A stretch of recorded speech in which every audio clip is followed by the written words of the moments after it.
Hi hello నమస్తే welcome to our channel. నేను మీ శ్రీ. ఈరోజు మనం చెప్పుకోబోయే కథ ఇష్టమైన సకుడ పార్ట్ 213. కథలోకి వెళ్ళే ముందు వీడియోని లైక్ చేసి హైప్ చేయడం మర్చిపోకండి. ఇక వచ్చేయండి. వేదా, నన్ను లైఫ్ లాంగ్ ఉలిక్కిపడేలా చేస్తూనే ఉంటావా? నువ్వు అతని మాటలకు ఆమె వస్తున్న నవ్వు ఆపుకుంది. అది కాదు హర్ష, నాకు అదంతా తెలుసుకోవాలనిపించింది. ఆమె అతని కళ్ళలోకి చూస్తుంటే తెలుసుకోవడానికి ఏం లేదక్కడ అన్నాడు హర్ష. చెప్పు, ఎలా ఇష్టం కలిగిందబ్బా నీకు? ఆమె ఆలోచిస్తున్నట్టు కళ్ళు తిప్పుతూ అడిగింది. అదంతా నాకు తెలియదు. అది ఒకరోజు కలిగిన ఇష్టం కాదు వేదా అన్నాడు. మరి ఇంకేంటడా? నన్ను చూస్తూనే మండిపడేవాడివి. డార్జిలింగ్ వెళ్ళాక నీ ప్రవర్తన అంతా మారిపోయింది. దానికి రీజన్ ఏమై ఉంటుందంటావు అని కళ్ళెగరేసింది వేద. వేదా, చెప్పు. నన్ను అలా మార్చింది నువ్వే. నీ వల్ల నేనంత కోపిష్టివాడిలా తయారయ్యాను. మళ్ళీ దాని నుంచి బయటపడింది కూడా నీ వల్లే. ఇక అవన్నీ గుర్తు చేయకు. అతని ముఖంలో ఏదో దిగులు. నాకు తెలిసి తీరాల్సిందే అని పట్టుపట్టింది వేద. అబ్బా, ఏం తెలుసుకోవాలి నువ్వు? అక్కడ ఏం లేదు. కొన్ని రోజులకి నాలో ఆవేశం తగ్గింది, ఆలోచన పెరిగింది. నీకు ఎప్పటినుంచో నేనంటే ఇష్టం అని తెలిసింది. నువ్వు ఎవరినో ఇష్టపడుతున్నావని నేను అనుకున్నది తప్పని ప్రూవ్ అయింది. అప్పటికే నీ మీద ఉన్న ఇష్టం నిన్ను యాక్సెప్ట్ చేయమని నాకు చెబుతోంది అని అతను చెబుతుంటే గడ్డం కింద చేతిని పెట్టుకొని అతన్నే చూస్తుంది వేద. ఆ తర్వాత ఆమె కనుబొమ్మలు మాత్రమే ఎత్తి దించింది. అప్పుడు నిన్ను శత్రువులా చూడకుండా గమనించడం నేను మొదలుపెట్టాను. ఏ మాటకు ఆ మాట ఏముంటుంది నీ అంటూ ఖచ్చితంగా కొడుతుందని మధ్యలోనే మాట ఆపేసి ఆగిపోయాడు హర్ష. ఆమెకు అర్థం కానట్టు ముఖం పెట్టింది. ఏంటది? అదే బ్యూటీతో నన్ను అట్రాక్ట్ చేసావు. సర్లే, జరిగిందేదో జరిగిపోయింది. మన ఇద్దరం వైఫ్ అండ్ హస్బెండ్ అని నీకు దగ్గర అవడానికి చూస్తే నాకు నాన్న తిప్పలు పెట్టావు. నేను దగ్గరికి వస్తుంటే నన్ను ఎన్నిసార్లు హర్ట్ చేశావు అని అడిగాడు హర్ష. నీకేదో ఫీలింగ్ కలిగి నా దగ్గరికి వస్తే నేను యాక్సెప్ట్ చేయాలా? అంటే నీకు ప్రేమ పుట్టకపోయినా పర్లేదంటావు. అమ్మాయి అయితే కావాలి అంతేనా అంటూ కళ్ళు ఉరిమి చూసింది వేద. చిచి కాదు, అప్పటికే నువ్వంటే నాకెంత ఇష్టమో నేను రియలైజ్ అయ్యాను. నా మనసులో ఏముందో నీకు చాలాసార్లు చెప్పాలని గగన్ గారితో కూడా చెప్పేశా. ఆ ఈడియట్ నన్ను రెచ్చగొట్టి నేను చెప్పలేనని కాల్ కట్ చేశాడు. నీకు అప్పుడు ఖచ్చితంగా చెప్పగలని వాడితో నేను ఛాలెంజ్ చేసి హాస్పిటల్కి బయలుదేరాను. నువ్వేమో హాస్పిటల్లోనే లేవు, ఇంటికి వచ్చేసావు. నా ప్రేమ చెప్పబోయేసరికి డివోర్స్ అడిగావు. నాకు ఒక్కసారిగా మైండ్ బ్లాక్ అయిపోయింది అని హర్ష చెబుతుంటే ఆమె అలాగే చూస్తుంది. అప్పుడు నేను ఏమి అనుకున్నానో తెలుసా? అంత కష్టంగా నువ్వు నాతో లైఫ్ లీడ్ చేయడం ఎందుకు, డివోర్స్ ఇచ్చేద్దామని అనుకున్నా అంటూ ఆమె చేతిని అందుకొని ఆమె వేళ్ల మీద సున్నితంగా ముద్దు పెట్టుకున్నాడు అతను. అప్పుడే అర్థమైంది వేద, నువ్వేంటో అర్థమైంది. నేనంటే నీకు ఎంత పిచ్చో నాకు అర్థమైంది. నా కోసం నువ్వు నీ ప్రాణాలు కూడా లెక్క చేయవని అర్థమైంది. అప్పుడు వచ్చాయి నా కళ్ళల్లో నీళ్లు అంటూ అతను ఆమె చేతిలో ముఖం దాచుకున్నాడు. ఏంటి హర్ష నువ్వనేది?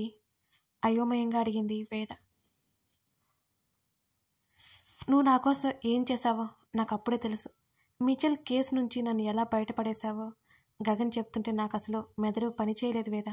నువ్వు నా కోసం అంత రిస్క్ చేశావని నాకు అస్సలు తెలీదు. మరోసారి మన మధ్య సన్నివేశాలన్నీ గుర్తుకొచ్చాయి. నువ్వైతే నాతో చెప్పడానికి ప్రయత్నం చేయడం, నేను నీకు ఎవరో లవర్ ఉన్నట్టు మాట్లాడడం, ఇలా ఒకటి కాదు రెండు కాదు బోలెడు సార్లు సన్నివేశాలు. నీ ప్రేమకి నేను బానిస వాళ్ళని ఫిక్స్ అయిపోయాయిక అంటూ నవ్వాడు హర్ష. ఆమెకెందుకో ఏడుపు వస్తుంటే పెదవులు బిగించింది. ఇలాంటి అమ్మాయిని ఇన్ని రోజులు నేను ఇబ్బంది పెట్టింది, ఇలాంటి అమ్మాయి ప్రేమన నేను అవమానించింది, ఇలాంటి ఆలోచనలు వచ్చేవి నాకు. నేను 2 రోజులు ఇంటికి కూడా రాలేదు. నీకు గుర్తుందా వేదా? ప్రాక్టీస్ కోసమని చెప్పే వేరే ఊరు వెళ్తున్నానని అబద్ధం చెప్పాను. నేను గిల్టీ ఫీలింగ్ బాగా ఎక్కువైపోయింది, అందుకే రాలేదు. నేను ఫేస్ చేయాలంటే నాకే కష్టంగా ఉంది. ఆ తర్వాత నీతో మాట్లాడడానికి ఇంటికి వచ్చాను. ఇక మన లైఫ్లో సంతోషంగా మొదలు పెట్టాలి అనుకున్నప్పుడు నువ్వు నాతో గొడవ పడ్డావు. ఎందుకు గొడవ పడుతున్నావో కూడా నాకు అర్థం కాలేదు. నువ్వు చూస్తేనే నన్ను మండి పడుతున్నావు. నన్ను విసిగిస్తున్నావు, కోపం తెప్పిస్తున్నావు. నీ ప్రాబ్లం ఏంటో నాకు అసలు అర్థం కావడం లేదు. కనుక్కోవడానికి చాలా ట్రై చేశాను, కానీ నువ్వు నన్ను ఒక శాడిస్ట్ లాగా మార్చేశావు. అది ఎందుకో నాకైతే అర్థం కాలేదు. అదే అర్థమయ్యేసరికి బోల్డ్ టైం అయిపోయింది అని అతను గుర్రుగా చూశాడు వేదవంక. సారీ, నువ్వు నిజంగా ఆ మెరీనాని కిస్ చేసావు అనుకున్నాను. నీకు నేనంటే ఇష్టం లేదు, తనంటే ఇష్టమని ఫిక్స్ అయ్యా. కానీ నిజం తెలిసాక నేను పట్టించుకోలేదు కదా హర్ష. అయినా నువ్వు పెట్టిన దూరం కంటే నేను పెట్టిన దూరం ఏమి పెద్దది కాదులే అంటూ మూతి తిప్పింది వేద. చెప్తున్నాను కదా నువ్వే గొప్ప అని. గగన్ అన్నట్టుగా ఈ లైఫ్కి నువ్వు తప్ప నన్ను ఎవరూ భరించలేరు వేద. ఆమె 2 చేతులు మరింత ఇష్టంగా అతని చెంపల మీద పెట్టుకున్నాడు హర్ష. ఇది చెప్పైతే, నీకు ఆ రోజు మిజల్తో ఇంట్లో జరిగిన విషయం తెలీదా మన పెళ్లి జరిగే వరకు? ఆమె అత్యంత ఆశ్చర్యంగా అడుగుతూ ఉంటే అతని చెంప మీద ఆమె చేతులతో ఒక్కటేసుకుని, నా దరిద్రం ఎలా ఉందంటే ఎప్పుడు నా నెత్తి మీద డ్యాన్స్ చేస్తుంది. ఆ రోజు డాడీ గగన్ అసలు విషయం చెప్పడానికే ప్రయత్నం చేశారు. డాడీ క్లాస్ అని ఇయర్ బడ్స్ పెట్టుకున్నాను, చెవిలో సాంగ్స్ వింటూ ఉన్నాను. వాళ్ళు ఆ విషయం నాకు తెలుసు అనుకున్నారు. డాడీ నాతో మొత్తం వివరించారు. మీ చెల్లిని పట్టుకుంది నువ్వే అని నాకు అస్సలు తెలీదు. హర్ష చెప్తుంటే ఆమె నిజంగానే షాక్ అయిపోయింది. అయితే నేను ఆ పని చేశానని నన్ను నువ్వు ఇష్టపడుతున్నావా? ఇష్టపడ్డావా? ఆమె అడుగుతుంటే కాదన్నట్టే తల ఊపాడు. ఇప్పుడు వరకు అదే కదా చెప్పాను. ఆ విషయం చాలా రోజులకు ఎప్పుడో నాకు తెలిసింది. అప్పటికే నీ మీద ఫీలింగ్ అర్థమయ్యి లైఫ్ స్టార్ట్ చేయాలని అనుకున్నాను అన్నాడు హర్ష. ఆమె ఏం మాట్లాడకపోవడంతో నువ్వు సాటిస్ఫై అవ్వలేదా? తల అటు ఇటు తిప్పుతూ పెదవి విరిచాడు హర్ష. అదేం లేదు. ఆమె మాటలకు కళ్ళు తెరేశాడు హర్ష. నేనేం చెప్పినా నువ్వు నమ్మవు మరి, కానీ ఇవే నిజాలు. నా సోల్మేట్ నువ్వని తెలిసిన క్షణం నీతో లైఫ్ షేర్ చేసుకోవాలని ఫిక్స్ అయిపోయాను అంటూ టవల్ తీసుకుని వాష్రూమ్లోకి వెళ్ళిపోయాడు హర్ష. మోకాలిని దగ్గరికి మడిచి వాటి మీద చంపాలించి ఏదో ఆలోచిస్తూ కూర్చుంది. ఒక్కసారిగా హర్షతో తన జీవితం అంతా గుర్తొచ్చింది. అతను తనకి దగ్గర అవ్వాలనుకోవడం, తను దూరం పెట్టడం, అతన్ని మాటలతోనే హర్ట్ చేయడం, మెరీనా వల్ల అతన్ని అవమానించడం, డివోర్స్ అడగడం అన్నీ గుర్తుకొస్తున్నాయి. అప్పుడు హర్ష వాదించిన తను ఏ తప్పు చేయలేదని చెప్పడం కూడా గుర్తుంది వేదకి స్పష్టంగా. అన్నీ ఆలోచిస్తుంటే తనకి నవ్వొస్తుంది. తనే బాగా అతన్ని వేధించిందని కూడా వేదకి అనిపిస్తుంది. ఏ అమ్మాయితో తనకి రిలేషనే లేదని హర్ష జుట్టు పీక్కోవడం గుర్తొచ్చి ఒక్కసారిగా అతని మీద జాలి వేసింది. హర్ష తనని చాలానే అన్నాడు. దానికి కారణం అపార్థం. అతనేమి తనని కావాలని దూషించలేదు. ఆ అపార్థం వల్ల కలిగిన భావాల మధ్య అతను చిత్రవదకు గురయ్యాడు. వారిద్దరి పెళ్లి అతన్ని ఇంకా మూర్ఖంగా మార్చివేసిందని వేదకు తెలుసు. ఆ రోజు కూడా తెలిసి తెలియక తను తప్పు చేసింది. 25 సంవత్సరాలకి పెళ్ళి ఏంటి? హర్షకు కొంచెం టైం ఇచ్చి అతను మైండ్ సెట్ కాస్త మారిన తర్వాత పెళ్లి చేసుకుంటే ఇవన్నీ జరిగేవి కావు. హర్ష అంత నలిగిపోయేవాడు కూడా కాదు. ఆమె ఇంకా ఆలోచించడం గమనించి నిట్టూర్చాడు హర్ష. తల తుడుచుకుంటూ ఆమె ఆలోచనలో ఆమెకే వదిలేశాడు. ఒకే విషయాన్ని పట్టుకుని వ్యధ చెందే వ్యక్తి కాదు వేద. ఆమె ఆలోచించడం తెలుసు. ఆ ఆలోచన నుంచి సమస్యని తొలగించుకోవడం కూడా తెలుసు. బాల్ పట్టుకుంటూ పక్కకు పడ్డంతో ఎర్రగా అయిన తన భుజం చూసుకుంటూ ఉండగా ఆమె చేతులు వెనక నుంచి తన నడుమును చుట్టూ అల్లుకున్నాయి. అతని కదలికలు ఆగిపోయాయి. ఆమె చేతుల వంక చూశాడు హర్ష. చల్లగా ఉన్న అతని శరీరానికి ఆమె చెంప ఆనుకుంది. ఆమె దిగులుగా ఉందని అతను కంగారు పడ్డాడు. వేద, వాట్ హ్యాపెండ్? ఆమె చేతుల మీద నిమురుతూ అతను నెమ్మదిగా అడిగాడు. అతని పొట్ట చుట్టూ ఉన్న ఆమె చేతులు నెమ్మదిగా అతని ఛాతీ మీదకి చేరాయి. అతని వీపు మీద ఆమె ముద్దు పెట్టుకుంది. ఆమెది దిగులు కాదని అతనికి అప్పుడు అర్థమైంది. ఆమె చేతులు విడదీసి దగ్గరికి లాక్కోవాలని ప్రయత్నం చేశాడు హర్ష. ఉండనివ్వు హర్ష, ఆమె మెల్లిగా చెప్పింది అతనితో. ఆమె చేతుల మీద తన చేతులు వేసి అలాగే ఉండిపోయాడు.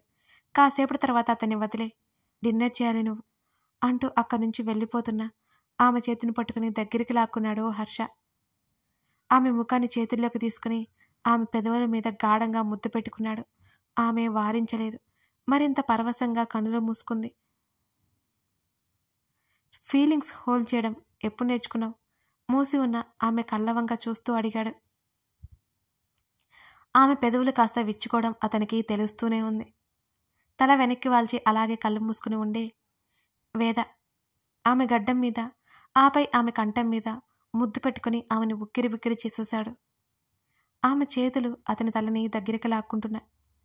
ఆమె కళ్ళల్లోకి చూస్తూ ఆమెను బెడ్ మీదకి చేర్చాడు. ఆమె మొహం పక్కగా తిప్పుకుంది. ఆమె చెంప మీద ముద్దు పెట్టుకుని ఆమె చెవి వెనక మరో ముద్దు ఇచ్చాడు. ఆమె దేహం మరింత వెచ్చగా మరి ముడుచుకుపోయింది. వేద ఆమె చెవి దగ్గర పిలుస్తుంటే ఆమె మాట్లాడలేదు. నువ్విలా సైలెంట్గా ఉంటే మౌనం అంగీకారం అనుకోవాలి. అతను సన్నగా నవ్వుతూ మాట్లాడుతుంటే వేద సమాధానం చెప్పనే లేదు అతనికి. మళ్ళీ తర్వాత నన్నంటే బాగోదు వేద, చెప్తున్నా. హర్ష ఆమె ముఖంలోకి తొంగి చూస్తుంటే మరి కాస్త ముఖం పక్కకి తిరిగిపోయి తలని పూర్తిగా దిండులోకి దూర్చేసింది వేదవతి. ఆమె మెడ వెనక ముద్దు పెట్టుకున్నాడు. ఆమె చేతులు దిండును మరింత గట్టిగా పట్టుకున్నాయి.